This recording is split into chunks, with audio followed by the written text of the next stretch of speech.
Say it again? Unread, yeah. Okay, great. I have another tip for you. Okay, amazing. That's the gateway towards this. Okay, thank you so much. I'm excited to check it out. If you Very want good, to very check good. it, Herencia de Timbiquí. Oh, say it again? Herencia de Timbiquí. Herencia de Timbiquí. Yes, Okay. that's one for you. Okay, thank you very much. This is fantastic. Very good. Thank you so much for saying that. Yes. I want to ask, how do you balance your life at home with friends and family with like touring and stuff? And your music making? Yeah, it's a good question, and it's hard to know the answer. There's not really a rule book for how to do this right. And ask anybody who's ever toured, there's an amount that you have to kind of give away of the kinds of relationships you have at home. There's something about seeing somebody regularly when you're home, like, oh, we'll go to the local pub, or oh, I'll see you at the local curry house, whatever happens to be, that is really beautiful. And it's hard to maintain those relationships when you travel so much, but we have a kind of family on the road that's a little bit like that too. And our team is about 30 people coming around, traveling, so there's a lot. And so there's a lot of people you can build those bonds with and hang out with, which is really good fun. But yeah, you end up missing home after a while, you know? This is only the second week of this tour, so I was just at home not long ago, but by the end of this tour, I'm going to be really happy to be home. And I'm also someone just who family is so important, always. And so the spirit of kind of enjoying those relationships when you can is important. And for me, I have a lot of friends in different parts of the world, so FaceTime is key, you know. And a lot of my friends have maybe similar lives to me in a sense, where they also have just crazy schedules and travel all the time and are under lots of time pressure. So there's a sort of understanding within those people that's like, I'll speak to you once a year and it'll be awesome, you know. And but maybe I don't speak to these people every single day. But you know, no matter who you are, you need your key people, your core people. And in 2024, there are renewed ways that you can keep in touch with such people, even when you're not there physically. Great question. Indeed. Yes. Yes. I'm wondering, because I'm a classical pianist. Yeah. I'm wondering, since I know you've been influenced by classical music a lot, and for us sometimes it's scary, you know, the future of classical music. Yeah. We're going to still have an audience. Yeah. What do you see in the future as collaborations between other genres? What do you plan on doing, and what do you think the future for us is? It's a good question. But when I was growing up, I didn't really see a difference between classical music and non-classical music, because there was no reason to draw any lines. It's like, oh, cool, Bartok, yeah, I like that. Oh, Queen, yeah, that's great. Stevie Wonder, yeah, that's cool. It's all music. And I remember being about 14 or 15, and someone asked me, like, hey, Jacob, what genre do you like? Just pick one genre? Are you crazy? Because for me, there's so much in common between the different genres, but there's also so many things that are different. So I think some of what I've realized, and with a mother who's a classical violinist and who is quite deep in the classical world, there are people in the classical world who are very hard-line. It has to be old-fashioned and only can be this, rah, rah, rah, rah. And I've performed a lot of shows with orchestras, and the union at these shows is crazy. You know, there are no cameras, you can't have any technology, everyone puts their phone away, and it's like, oh, it's not of the now. For me, it's like, it's so important that we embrace each other where we are now. And I think to me, there's so much music that I would not consider classical music, but it is classical music, that involves extremely skilled instrumentalists, string players, brass players, woodwind players, percussionists. It's notator-based music. But it might be that music doesn't fit into the classical system. But it's something that's happened over every point in history where, in order for the music to move forward, you need new people to step in and say, okay, this is how we're going to do it. And as someone who's always been very, very, very deeply influenced by it and who loves so much classical music from all over the years, and to call it classical music is strange because it was pop music at the time. You know, in 1600 it was like, you know, that was the thing. These were the melodies. Everybody knew these songs. You know, it's like classic. So, you know, I think there's an element of the music which must continue. I also think there's something about having, say for example, an orchestra or a choir, that you can't beat that with any amount of technology. You can't throw anything at the wall and make a bigger sound or a bigger emotional state than what happens in those environments. But now we also have lots of other tools at our disposal to be inventive and creative using those people. And so I hope at some point in the next 5 years or so to hopefully contribute something of value to that space. And as always, you just have to be stubborn with pushing things forward.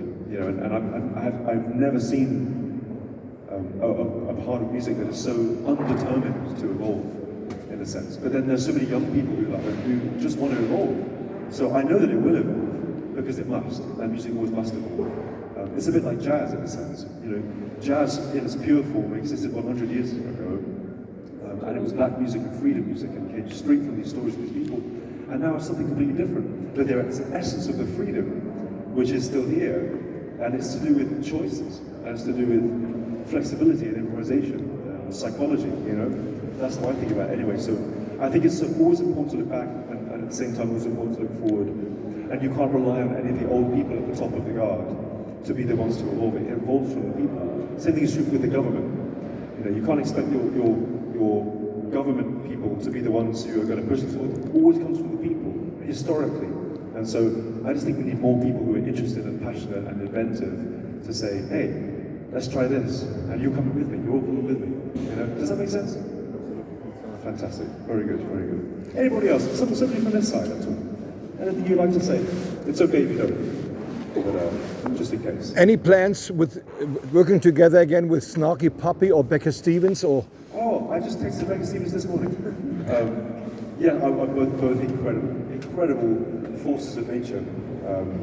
Snarky Puppy is such an ever-changing force. You know, they have all these different members over the years, and people come and go, but the essence of it is, I really believe it. It's like this communal moment of joy, you know, and very so funky. And Becca is just one of the greatest living songwriters. I don't know if you heard her last album, Maple to Paper, but yeah, it blew my mind. And I'd really recommend everyone listening to that. Maple to Paper by Becca Stevens.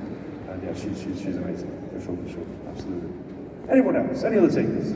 Anyone at all? Yes, that's okay. I don't know if you have any, let's say, Christian or belief background in your music. For example, when I heard Little Blue or Made Me Cry, it's like a mantra to me. It works like a mantra to me. Yeah. I would like to know if there is any kind of, faith or whatever connection. Yeah, well, my idea of faith is quite large. I wouldn't say I'm a religious person at all, but I do think I'm quite a faithful person to certain principles. I think amazing things happen when people come together. And actually, a lot of religion does a really good job of that. And saying, hey, here's an excuse for people to come together, and without judging each other, we're here for a common purpose. To me, I think the idea of God or a higher power exists in many other parts of life besides that. And I wasn't brought up with one particular faith, but have a great deal of respect for people who are able to live their lives within a belief system that involves listening to each other and inviting other people to the table. I think a lot of my music is quite, you can also say reverent, it's also quite irreverent in its way, but I think there are parts of life that are really worth protecting and worth celebrating. And I think a lot of those things are quite subtle things, they're quite small things. They're not the things that you can put on a banner. So I think that, to me, I think I'm of the belief that any belief should be regularly evolving and examined. And I think we have so much to learn from each other. And I do see some people who believe one particular thing, whether it's religious or otherwise, who start to narrow their aperture of life. And they start to only see a particular kind of thing as the truth or the one way. But the reality is there's so many ways. And I'm still figuring it out, just like we all are. So I think my belief is to be open as possible, and where necessary to be courageous in defending the things I feel are important. And I think that we live in a society right now where people who are very confident about what they believe often rise to the top of the communication food chain. You know, say I believe this, and people who are confident appear to know. But actually, the people who aren't sure are often the more wise people, because they're still figuring out and they're more thoughtful.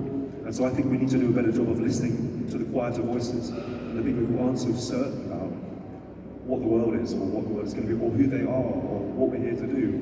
Because nobody I respect who makes anything, like makers of things, that those people don't know, for sure, that they know that we're changing all the time. And it's important that all of our beliefs don't get stuck in like classical music. You know, where it's like we're worshipping things from 500 years ago or 5,000 years ago that that were really helpful at that time, but actually now we need to be expanding our beliefs, not narrowing them, you know, so it's a weird time to be human, but I do think it's a really important time to be human. And I mean that in the biggest possible way. I think I write a lot of music about the feeling of being human and of being alive. And I think that is something that's just worth exploring. And music is one of the best ways you can explore what you believe. Thank you. I hope that makes sense.